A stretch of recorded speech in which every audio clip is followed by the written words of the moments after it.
嗱，我哋喺屋企啊，點樣先做出既少油又好食過飯店嘅糖醋魚呢？呢入邊啊，一定係有技巧嘅喎。跟住落嚟，千祈咪走開啦。不僅好看，而且好吃。它就這麼吃，它感覺已經帶了那個芒果那種清香，是吧？呢度啊，我又係我長身啲嘅，長身嘅好靚啊！係呢條，一條得啦係嘛？夠啦。開中間少少係。好。嗱，糖醋魚咧，好多朋友都話食係好食啦，但係因為做起身比較麻煩啊，因為要用油炸咧，所以好多人都會嫌麻煩嘅。咁今日娟姐咧就分享一個好簡單嘅方法俾你哋，而且咧食起身個口感啊，一啲都唔會輸俾用油嚟炸嗰種啊。洗乾淨嘅鱸魚咧，首先將啲骨刺呢啲剪開，再將鱸魚對半斬開兩邊。肚仔入邊呢啲脂肪咧，最好切走埋，唔係好腥嘅。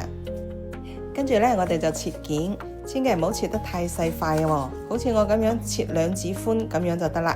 跟住我哋嚟先醃個底味，加入1茶匙嘅鹽，先將佢抓拌均勻，再加入生粉。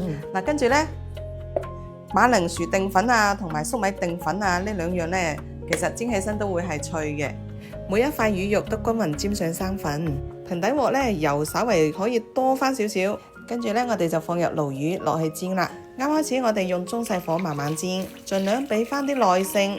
其實沾咗生粉嘅魚咧係好好煎嘅，煎到脆口就得啦。嗱，我依家用半煎炸嘅方式，同埋酒店用高油溫炸嘅方式有咩唔同呢？咁酒店炸出嚟嘅魚咧，佢會相對嚟講比較柴口一啲。咁好似呢個半煎炸咧，炸出嚟嗰啲魚肉咧，仲係帶少少汁水嘅，所以咧食起身咧就比較香滑一啲啦。用呢種方式咧，重點係佢比較慳油一啲，而且咧對於我哋家庭式嘅主婦嚟講咧，越慳油嘅方式咧就越好操作。嗱，煎好嘅魚咧，我哋就先幫佢擺翻個靚仔樣，再另外起鑊放少少食用油，跟住咧就係加入3匙羹呢個生渣糖醋汁啦。如果唔識調糖醋汁嘅朋友咧，就建議好似我咁樣，用呢個現成嘅糖醋汁，再加翻啲生粉水落去，將佢攪勻煮滾佢，就係咁簡單嘅啫。嗱，糖醋汁煮滾咗之後咧，我哋就馬上關火啦，然後咧我哋再將佢倒翻出嚟。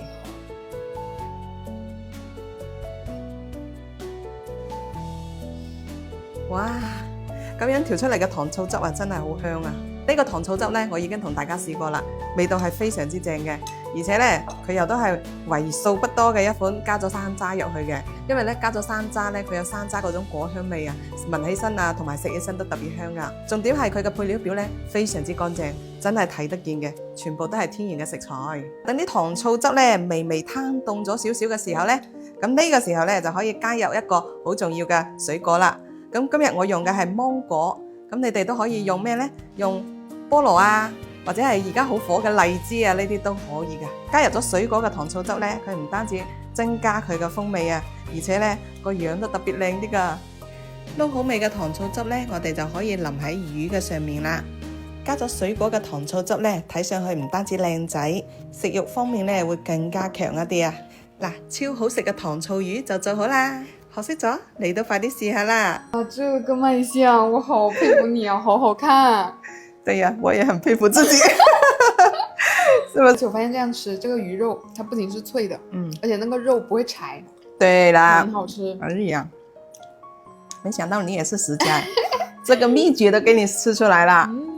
表面是酥脆的，但是呢，裡面還會帶有一點點的汁水，對吧？對，這樣做的糖醋魚其實比那個油炸的，我覺得還更好吃，就是還更符合我們的胃口啊。對。